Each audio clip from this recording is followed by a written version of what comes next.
Williamson County is in central Tennessee. Current overall vaccination rate there is hovering around 50%. On August 10th, Williamson was the home of a very contentious school board meeting. You may have already seen these disturbing videos. Anti-mask demonstrators went after doctors and nurses in the parking lot after they had testified at the meeting and endorsed masks for kids in Williamson County going back to school. Adrienne Hinds lives in Williamson County, Tennessee. She's a college professor there, and she has agreed to talk with me to share her take on what's going on there, ground zero, Williamson County, Tennessee. Adrienne, thanks so much for chatting with me. Thank you for having me. These parents were irate. They were storming out of the meeting. They confronted this doctor as he was trying to pull away, telling him, "We'll let you leave, but we know how to find you. We know who you are." I mean, these were straight up threats to the medical professionals who were simply saying it would be safer if parents and teachers who were going back to school in the fall in the state of Tennessee and in Williamson County were simply masked up. It will keep people healthy. Why the outrage there? Why the outrage there? It is, okay, couple of thoughts. The irony is if you go to the TN.gov website, it literally has a blurb on the regular homepage that says mask saves lives. So officials know that masking is the right thing to do. This has gone away. It is definitely been embraced as a culture war and as a political statement. And quite honestly, Williamson County's had 3 or 4 people, again, I don't know their names, but they were at the riot, insurrection, whatever word you want to call it. And one of our pastors, one of a local pastor was there. But we talked last. I'm sorry, you're saying that one of the pastors from your local community went off to DC to be a part of this Trump insurrection on January 6th. Indeed, and you can, all these are in the paper, and a lot of pastors here have said that you cannot go to church if you wear a mask. They're not going to let you come into the church. You need to go to a different church if you wear a mask. So the mask is the voice of people who just feel, I guess, aggrieved from this last election. The rumor is that our governor is trying to run for office, higher office, presidential platform in 24. He has no national standing currently. So this is an opportunity. So now his state is on board, and it might look great to that particular base, right? Like, oh, that governor must be great because look at what's happening in that state of Tennessee. Oh, that happened in Tennessee, they're on our side. I do know, and again, this is anecdotal, but there are people who are saying that, and some of my friends are physicians, are saying that people are coming to get vaccinated, but saying not to tell their friends, or going to a different county so people don't find out that they're vaccinated.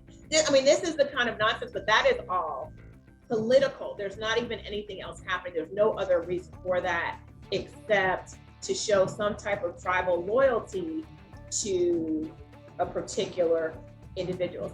You mentioned the governor, Mike Lee, but we would be remiss if we did not mention the 2 Republican senators in your state, Marsha Blackburn, and is it Rafferty? Haggerty. Bill Haggerty. Now, do you have any opinions on Marsha Blackburn? Spoiler alert, I know that you do. I do. She is, like I said, I told you a little bit, I said, and I don't mean to be snobby or an intellectual snob, but she is not bright. She literally is a follower, and so whatever Trump says, like, that's what she's going to do. Like, she doesn't have any mind of her own, and she actually, even when she was running for office, and when Trump came on, she did not actually come to her county. She never did an open forum here. She never did an open forum to do Q&A in Williamson. She went out to as a that's where she's from, but she did not do a Q&A here because, again, I think Williamson is conservative, but it is also one of the more higher educated areas. So I think she knew that people were going to ask questions, and her nonsense was not going to fly. So because we're also dealing here, some of the counties that are further out, We have a humongous meth problem. I mean, it still has not gone away. And Oxy, huge drug problems, of which Marsha Blackburn was tremendously complicit. Like, she took so much money from the Sackler people. And your state is going down with Oxy still today. And, in talking about religion, religion is supposed to be about embracing, respecting differences, live and let live. So why is it that in Tennessee, religion dominates so much thinking, and yet people who want to fight to keep children safe in school are not just castigated, they're threatened. Their lives are threatened. How does that mesh in the mindset there alongside God and what would Jesus do and religion? It's a very stressful, it's a question that, I ponder a lot. But again, religion has been weaponized here. And so it's another tool of identity. So again, like a pastor saying to his congregants, like, you're not going to wear a mask. And if you wear a mask, I'm going to cast you out. You're not even allowed to. So it's that patriarchal kind of, I am a church leader, you will do what I say, and you are going to follow the rules of the religion as I dictate. You can love each other as long as you are part of this tribe. And they are not going to be favored by God unless they get on board with what I say and what I do. But if they can't or they won't, then they are evil and they must be punished for such. We talk about the race piece, that is eliminated because both Black and white churches refused to shut down for the longest. And our governor was like, well, I'm a Christian, so services of up to 500 people are allowed. Like, that was the waiver. Like, you can't have restaurants, but we're going to have services. And I kept saying, COVID doesn't care that it's church. Like, that's the kind of crazy mindset. But people really were like, oh, no, surely it won't happen. And then when people were dying, they could go back to church services and funerals. But also people refused to stop going to funerals. So, groups of people would come and die. I mean, come and get COVID and then subsequently pass away and other things. And they could go back to the super spreader event. And a lot of it was churches.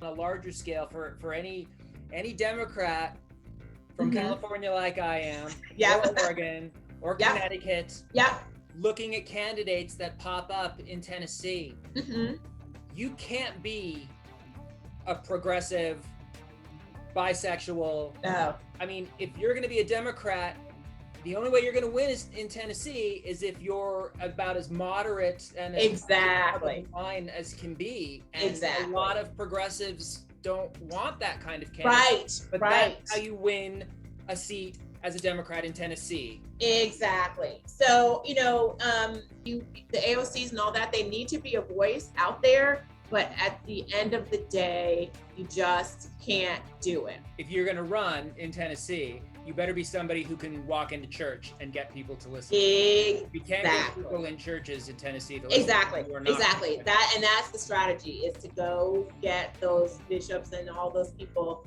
And I've asked the Democratic Party, I'm like, they don't do any outreach to these people. They don't say, like, these are the power bases. If you get the head of the Black church, people, dude, like, they're the Black church of the whole country. So imagine how much sway they have in Nashville. They're based here. They are based here. So get those people, like, get them. I know that there's a lot of sensible, good-natured, hardworking, honest people there that get sort of marred by an overall reputation that not everyone there deserves. So thank you for bringing it down to human nature and individuals there. And we will talk again, Adrienne Hinds. Thank you so much. Thank you so much, Gary. It was a pleasure.